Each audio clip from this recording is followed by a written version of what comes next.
If you struggle with illustrating long sheer layers of fabric, don't throw yourself overboard. Here's an easy way of rendering layers in fashion illustration. I'm Michaela and you're watching Fashion ARTventures.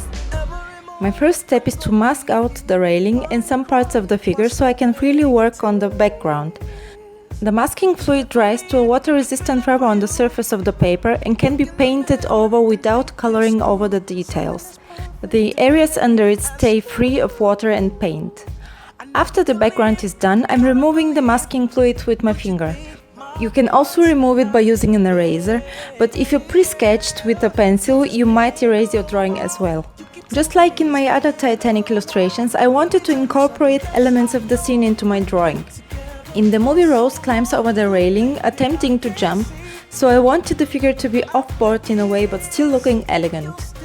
As hanging off the back of the ship wasn't a gracious pose, I decided to go for an imbalanced pose, with the figure standing on some kind of a metal grid holding on the railing. For the skin and her reddish hair, I'm using burnt sienna as mid-tone.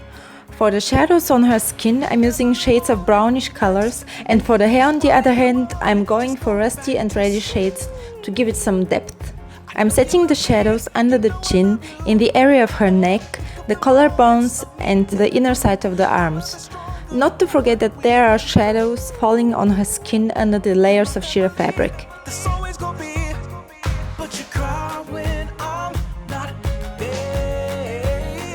By the way, if you haven't seen my other tutorials on Titanic costumes, click on the links at the end of this video or check out the description section below. For the hair I decided to use markers. With markers I can be more precise by rendering the curly messy hair. I'm not following any rule, just making random curls flying around her face. The dress is in a really beautiful red color, but because of the multiple layers of black net, its color changes to ruby red. I'm completely filling in the dress with red watercolor. With a black waterproof fine liner, I'm emphasizing the layers of the dress.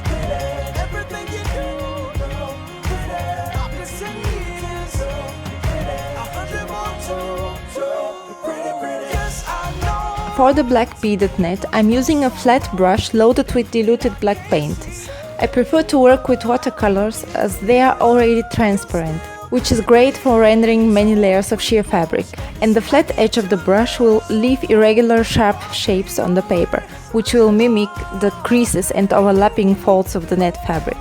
I'm adding some more layers of the black paint until I get the effect I'm looking for. With a fine brush, I'm working on the details like beads, crystals and embroidery. I'm using black paint for the beads and white ink for the reflection and highlights. To sum it up, if you want to render multiple layers of sheer fabric and you are a beginner or the illustration should be made fast and simple, the easiest way is to use transparent colors. You can choose materials like watercolors, markers with transparent ink and water-based drawing inks. The truth is, you can illustrate sheerness with any kind of media. There are thousands of oil and acrylic paintings and drawings in color pencils showing transparency, but for this media you need to learn the correct technique for rendering sheer fabrics. You can't just layer the colors as oil and acrylic paints and color pencils are made of opaque pigments and ingredients.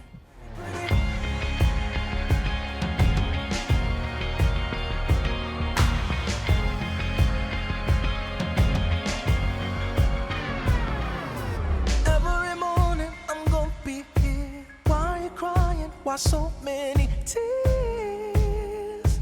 You've been there for me, I've been there for you.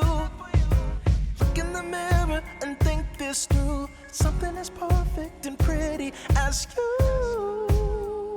I never could leave, you gotta believe. But you think my heart's not there.